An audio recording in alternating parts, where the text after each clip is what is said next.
Kapag nagsisimba po kami, gusto niya laging mag-cellphone. Kapag hindi po binibigay, nagtatantrums. Okay, I just want to address this question because this question is always asked in all my pages.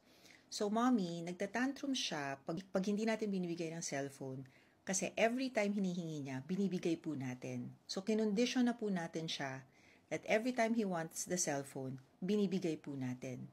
It is normal for them to cry kapag hindi na natin binigay kasi binibigay na natin before. So, pero gusto natin bawasan yung screen time nila at hindi magdepende sa cellphone ang behavior nila. Kasi po unang-una, kapag lagi po silang naka-cellphone, iikli po ang attention span nila, lumalala po yung behavior. So, ando na po tayo sa gitna ng cycle na lumalala na yung behavior kasi nakadepende na siya dun sa cellphone. Kailangan natin tanggalin yung cellphone.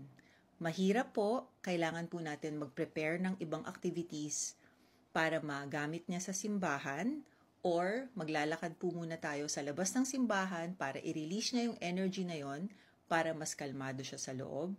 Or kapag nagpalit po yung behavior, ilalabas din po natin sila para hihintayin po muna natin kumalma bago sila pumasok.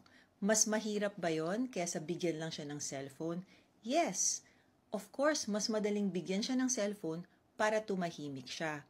But in the long run, that will not only shorten their attention span, worsen the behavior, and nakadepende na po kayo lagi sa cellphone.